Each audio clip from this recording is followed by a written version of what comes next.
Ladies and gentlemen, the most exciting stage show you've ever witnessed, appearing live.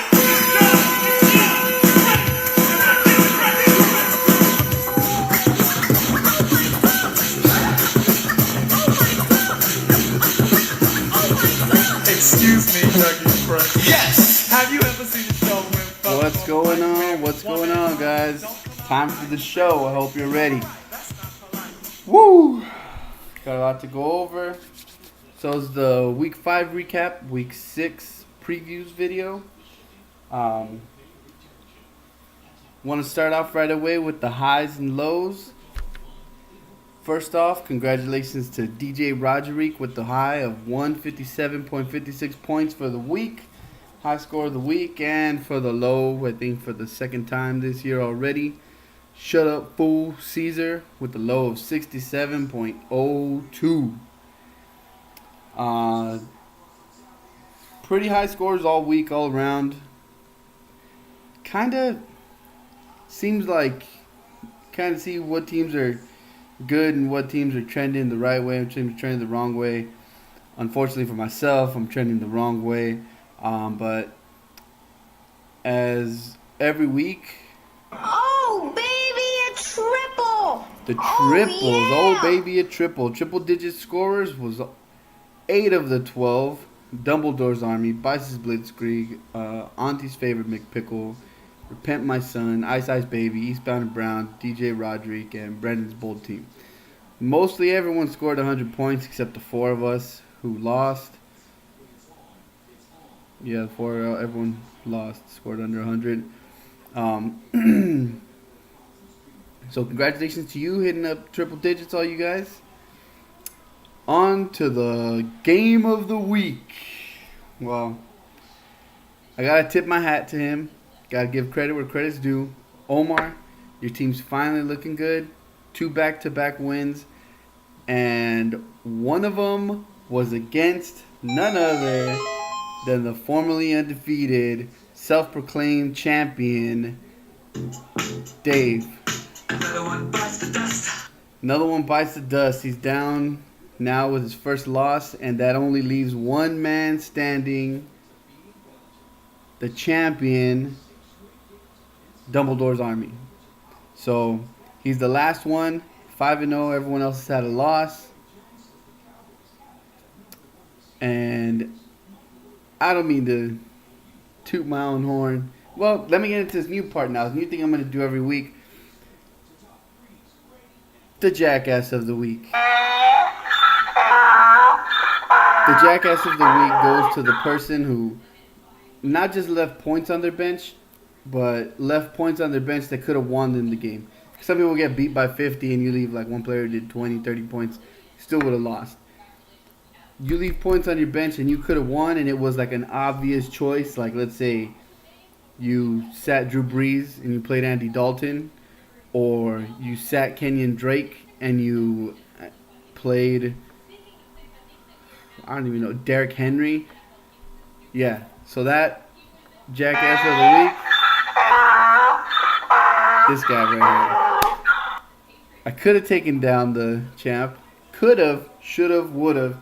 Didn't. That doesn't mean anything. That's worthless in fantasy. No points, no scores, no love. I didn't get the win. I got the loss at the fucking fat L. So, with that, Jason stays 5-0. I'll get into that a little bit more. I actually went 3-3 this week, so not so good. Into the first matchup, like I said, I lost to Jason, Dumbledore's Army, 89-109, about 20 points. He had a bad week. His players didn't do that hot. Obviously, 109, barely hitting over 100 when he's been higher than that almost all season long. And I just made some dumb choices. I thought, maybe I can hit a home run with these guys, whatever. Bottom line, dumb choices. Dumbass choices. That's why I got the Jackass of the Week.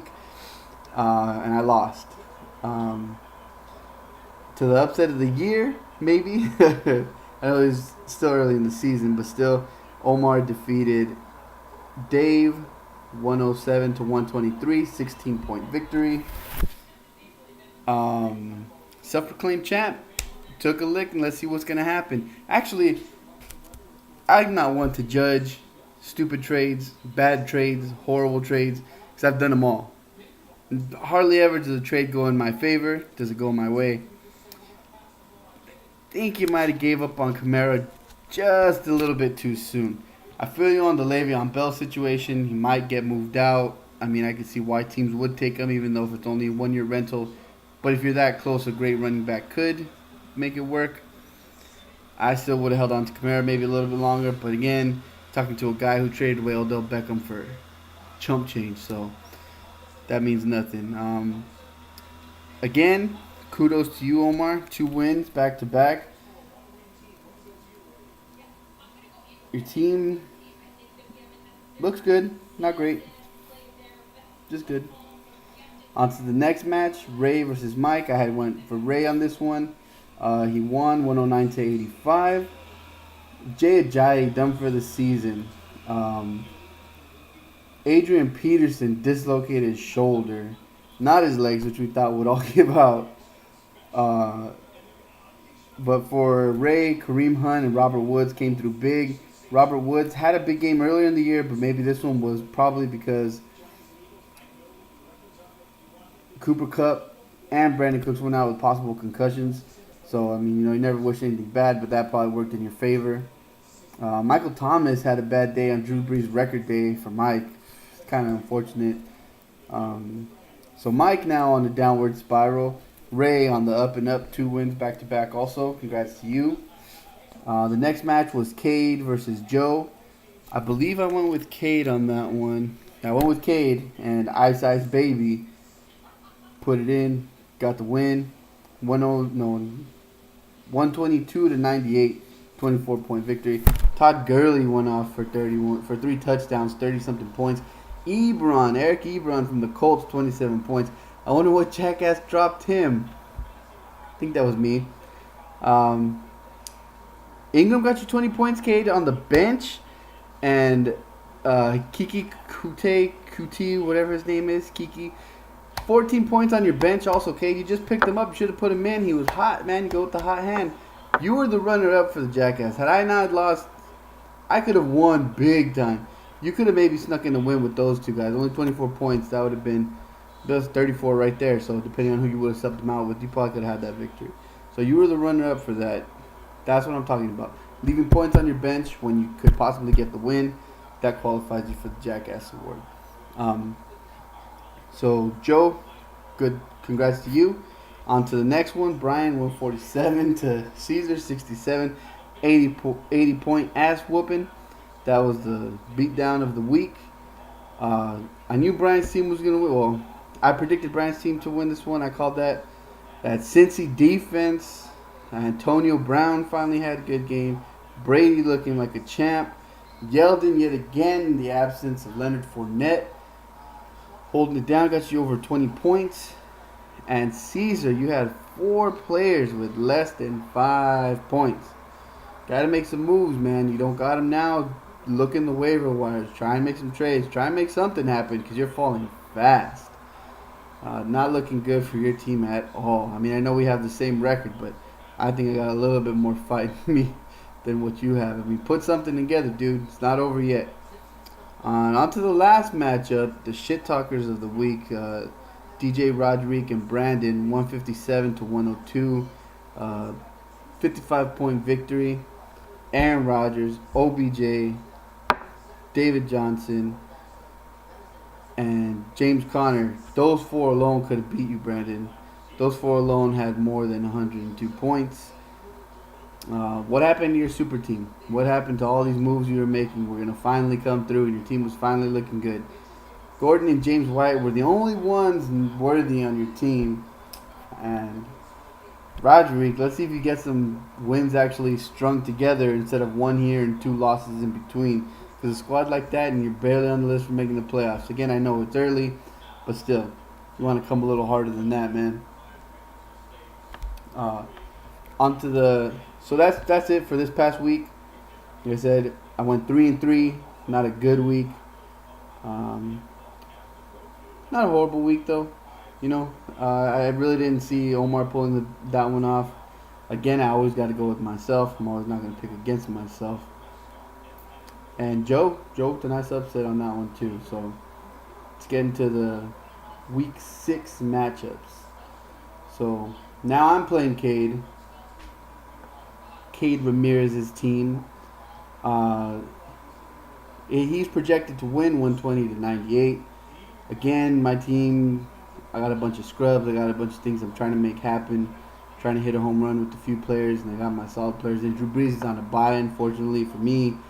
So it looks bleak, but I still have hope. You know, can't quit. I got to get this win. String together a couple more wins, and then boom, I'm right back in the playoff picture, baby. Don't count me out yet, bitches. So I'm going with myself on that one. On to the next matchup. We got... On to the next matchup. We got Bice's Blitzkrieg and Dumbledore's Army. How badass of a match would this have been had you not lost, David? How badass. It has it pretty close. 53% to 47%. Bice's Blitzkrieg over Dumbledore's Army. Goff at Denver against Rivers at Cleveland. Cleveland's defense is sketchy. Sometimes they look like they're a good, solid defense, and other times they let the Raiders run up 40-something points on them. So, I mean, I don't know. They're still trying to figure things out there. Got a couple of wins, but they're not great yet. So Rivers might have a field day with them. Receivers, I got to give the edge to Bice.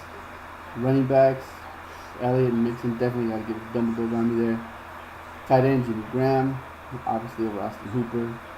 The flex is pretty much a toss-up right now. So it comes down to kicker and defense. And that Chicago defense, kickers are about even right there. Chicago defense, I know Minnesota's ranked higher because they're playing Arizona. But I think Arizona will either stay competitive and it'll be kind of, it won't be close. It won't look as close as the score, but they'll put up points. Whereas Chicago and Miami, I don't think Miami stands a chance. That defense is playing great right now. They're stopping the run. They're stopping the pass.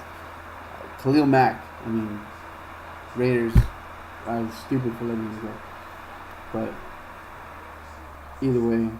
So with that, I'm going to give the slight edge to Dumbledore's Army because I think I value running backs more than receivers, and I think his running backs are going to have a lot better day than Bice's receivers. So I'm going to go with Dumbledore's Army on that one. To the next one, Time to Kill versus Brandon's Bold Team. Mike and Brandon, two teams that are struggling for wins, scrapping for wins. Mike has the edge right here, 56%, 90.7 to 85. Well, Brandon doesn't have a quarterback in. Stafford's on a bye. And Mike doesn't have a receiver in. Hilton is still doubtful with 0 points projected. So this one still could go either way. But just looking at their matchups, looking at the players they do have available, Mike will probably play Corey Clement. Still goes with Adrian Peterson. Saquon Barkley is amazing, but then again, Melvin Gordon's been like a touchdown machine. I think Carson Wentz is going to have a good day. And Brandon doesn't even have a kicker or defense in. Okay, so it's kind of hard to predict this one. I don't know who the hell he's going to play. But overall, from the players he does have available, I think Mike I'm going with Mike on this one.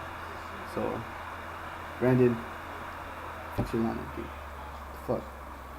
Next game, Auntie's favorite McPickle versus Repent My Son.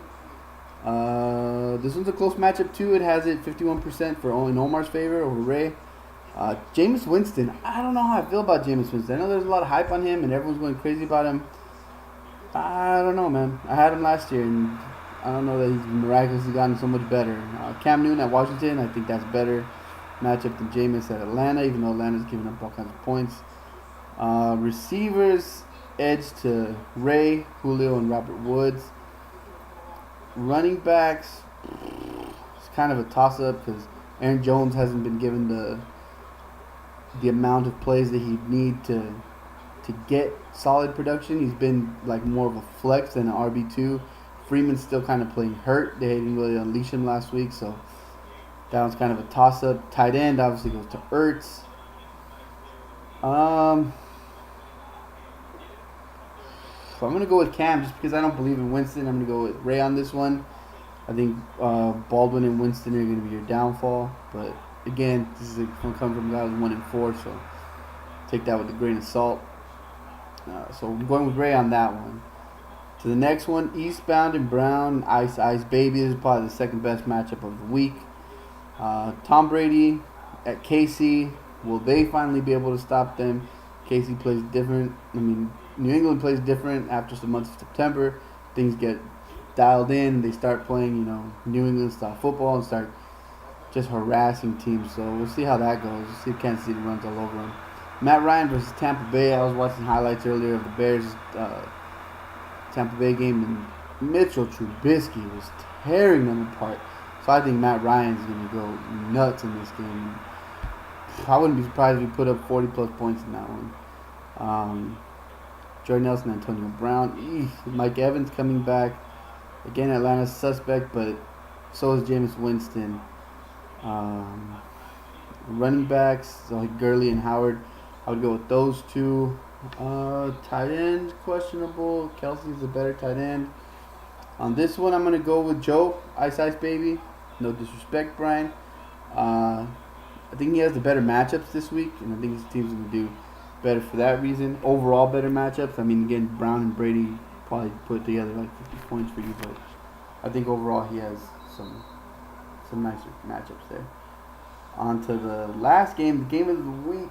Oh my gosh, I'm afraid to even watch this one. Shut Up Fool versus DJ Roderick. It's projected only 121-92, but Rodgers is playing at San Fran. Beckham's playing versus Philly. Tyreek's playing at New England. Now it's kind of tough. David Johnson in Minnesota. That defense hasn't been as good. Lynch at Seattle. Versus Seattle. So because it's home, maybe a little bit better for him. Caesar.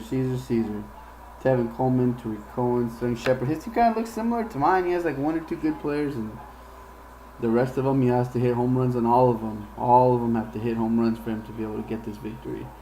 It just looks too steep of a hill to climb. I'm going to go with DJ Roderick on this one. So, just a quick recap of all that. I'm going Jesse, Joe. Did I say Ray on that one? Mike, Ray, myself over Cade, and Dumbledore's Army over Bice's Blitzkrieg. Hopefully you guys get it together. Hopefully don't fall apart. Teams don't start unraveling.